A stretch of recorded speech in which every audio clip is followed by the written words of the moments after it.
Thank you for downloading from Ravi Zacharias International Ministries. Support for this podcast comes from your generous gifts and donations. You can find out more about Ravi Zacharias and the team at www.rzim.org.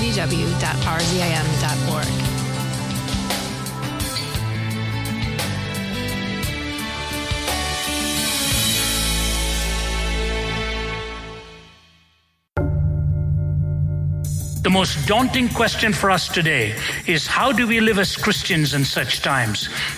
The decision of the Supreme Court of the United States sent tremors around the globe, and I have received scores of messages asking whether we at RZIM are going to say anything in response. When the law passed, the first thought that came to my mind was Chesterton's prophetic comment more than half a century ago, for under the smooth legal surface of our society, there are already moving very lawless things. We are always near the breaking point when we care only for what is legal and nothing for what is lawful. Welcome back to Just Thinking with Ravi Zacharias. Today, Ravi reads his blog to the nation about the issue that has turned America upside down, the legalization of same-sex marriage. Ravi wrote this blog and put it on the internet shortly after the U.S. Supreme Court mandated same-sex marriage throughout America. It quickly went viral, with millions reading it. So far this week, Ravi has set the scene by pointing out the cultural shift that America has been experiencing over the last few decades, leading up to this monumental change. Many have asked Ravi to comment and answer the question, is there a rational reason for supporting traditional marriage? Or is it just religious tradition? Today, Ravi reads that blog in a series we've titled, God's Plan for Marriage. Here's Ravi.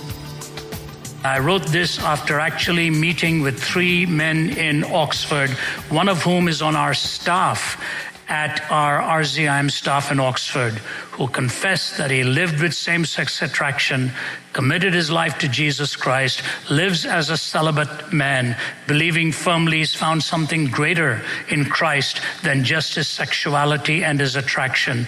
He and Sanj and I, we spent some time together. I spent time with 3 of these wonderful guys who are all now speaking for the gospel of Jesus Christ as far greater than any attraction they have physically, and how Christ has given them the strength to resist the temptation that they face.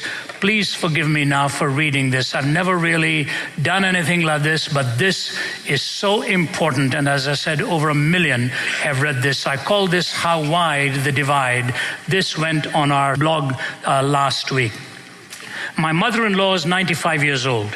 She has lived through several wars and numerous other cataclysmic events in her life.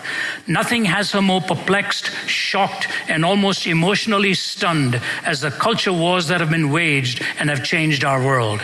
I see her sitting in church when I'm visiting her, obviously wondering why all of her past memories have been lost in the present format of worship. She is not at home either in the world or in her church, and eagerly awaits the day when she can be in the city of God, her eternal home. What has changed? How did we get here? As Nietzsche would say, is there any up or down left? Who gave us a sponge to wipe away the horizon? Will lanterns have to be lit in the morning hours? What sacred games will we now have to invent? Yes, a century ago, these times were imagined and they are now here. While the secular world has invented its secular games, many churches have invented their own sacred games. By the way, Nietzsche raised that because of the popularization of the phrase, God is dead. He said, how will we have to need lanterns now in the morning hours?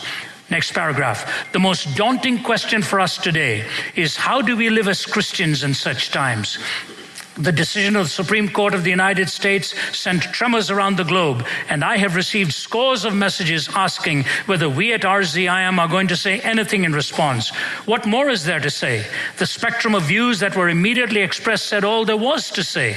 When the law passed, the first thought that came to my mind was Chesterton's prophetic comment more than half a century ago, beginning of quote, for under the smooth legal surface of our society, there are already moving very lawless things. We are always near the breaking point when we care only for what is legal and nothing for what is lawful.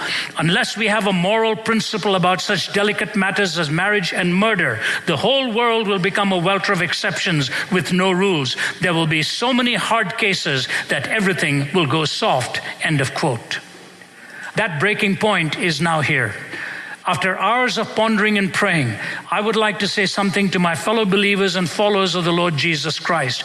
Naturally, some who disagree with my views will probably be reading this as well, so I have to expand the justification a bit. I am keenly aware that on this subject, winning the approval of all is not only impossible, but if done, would be at the risk of substance. I shall try to walk through this minefield. As Christians, we often look outside of ourselves and wonder why the world is so different from us. We seldom pause and ask how the church of today has become so different from what it was and so indifferent to the world around us. Liberalism is not just a political term. What has happened in our world was foreseen a few decades ago. Changes were underway then, and we were taken by a storm from within. Culture at large moved unabashedly towards the mockery of the Christian worldview. Eastern religions were spared that, either because of the cowardice of the Western critic or simply to not be seen as attacking another ethnic group. But the church is really where the titanic shifts in the culture started. As the liberal church swung to the extreme of religion without absolutes, the evangelical church flirted with emotionalism without intellect, while some of the mass distributors of spirituality peddled a cosmetic version of truth that was hollow, and hairstyles became more important than what was going on in the head itself. Of course, there are exceptions to these generalities. Some of the most thriving churches today are those that have a deep allegiance to the gospel message. I'm honored to often be in their midst, and I have hope because of them. But for now, let me just talk about how wide is the divide between secular society and the church, and why it is. There are three starting points that separate the historic Christian view from those who called for the legalizing of gay marriage that is now the law of the land, albeit by one vote. One, we come from two different definitions of what it means to be human. For the Christian, life is in the soul. The body is the temporal home. George MacDonald said it well. You do not have a soul, you are a soul. You have a body. For the one living with a secular worldview, there is no such thing as the soul. To be sure, that is not true of all in that disposition. I know many who would not deny the essential spirituality of human life and will admit to a deep struggle between their attractions and their cautions. Strangely, there has also arisen a strained view that seeks to justify the marital bond between any two consenting adults as biblically permissible. I shall not wander into an apologetic countering that, but there are those who within their own ranks who seriously challenge such distortion. Fine theologians have argued and demonstrated the cracks in their foundations. By the way, J.I. Packer is one of those who's exposed that cracked foundation. For the most part, in secular terms, now is all we have, and now is the moment to enjoy whatever one pleases. A soulless existence makes the body the sole means of fulfillment. When one starts that way, sexuality is a thing to be restricted only by parameters that are materially referenced. As the songwriter said, in the dark it is easy to pretend that the truth is what it ought to be. Touch becomes defined by feel and taste, nothing more than that. I feel, I enjoy it, so please stay out of my way. The contrast here between the Christian worldview and the secular is a big one. For the Christian, not only is life in the soul, but the body, in Jesus' words, is the temple of God. This is the highest locus of communion between a human being and God. For the one who recognizes no such thing as the sacred, the body is the playing field of life, and pleasure sets the rules. This is a significant difference as a starting point. Two, the Christian believes in absolutes. For the secular person, moral relativism is the only absolute. No one ever really says what something is relative to, but the implication here is that there is no boundary for behavior. Even the economic destruction of those with whom they disagree can become the waterboarding and the slow kill in the secular armory. For the relativist, no decision is determined by a transcendent definition of life, and where there are no absolutes, there dare not be any prohibition by anyone else. The banner of the atheistic society in England during Christmas 2 years ago said it all. There probably is no God. Now stop worrying and enjoy your life. End of quote. Relativism is the open door to fun. Absolutes the closed door that destroys fun. That is the way it is seen. 3, the defender of sexual freedom sees a parallel between what is seen as anti-gay prejudice today and racial prejudice as it was practiced at its lowest point decades ago. Here, a word game has entered the vocabulary. Relativist convictions are supposedly prejudice-free, while absolute convictions are branded as phobias. Any stigma can lick a good dogma, it is said. With that verbal deconstruction of a worldview, all questioning of sexual freedom is castigated as a phobia. Quite amazing that atheists are not called theophobes, or that those against Christians are not called Christophobes. Pejoratively, the counterpositions have been appended with phobias till we have a whole new polyphobic dictionary. But that is the lesser problem. I contend that equating race with sexuality is actually a false premise and an unfortunate analogy. In the matter of race, it simply doesn't matter how I feel about my race. My ethnicity transcends my preferences or inclinations. In the Hindi language, there's a mildly mocking expression to describe one who acts different to his or her essence and race. Desi murgi pardesi chal. This is a local bird with a foreign walk. Actually, literally, it should be this a local chicken with a foreign walk. As was recently established, a person may feel like one race, associate primarily with that race, and think like that race, but that doesn't change who she really is. Why is this analogy unfortunate? Because it moves the debate from what is right to what are one's rights.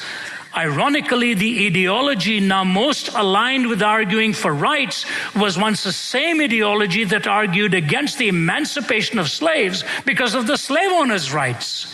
In that case, those rights were overruled by what was right.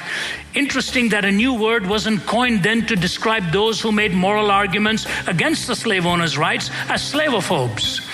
Thankfully, essential human worth and moral reason trumped existential and pragmatic preferences, and by God's grace, what was right was deemed to be right, and the slave was freed. We're only halfway through Ravi's blog to the nation on this controversial subject, written shortly after the U.S. Supreme Court decision mandating same-sex marriage. Tune in tomorrow as Ravi concludes the reading of his powerful blog. And if you'd like to order this entire message, you can do so by calling us at 1-800-448-6766. Ask for the title, God's Plan for Marriage. And you can order this message or others online at rzim.org. And if you're listening in Canada, that website is rzim.ca. Your financial support allows us to provide resources like these radio programs and podcasts free of charge. Thank you for supporting our ministry with your prayers and charitable gifts. If you'd like to find out more about RCIM, including upcoming events, be sure to call us or visit our website. Suffering, God's silence, the existence of truth. Those are just a few of the topics covered in RZIM's Just Thinking magazine. Editor, Danielle Durant.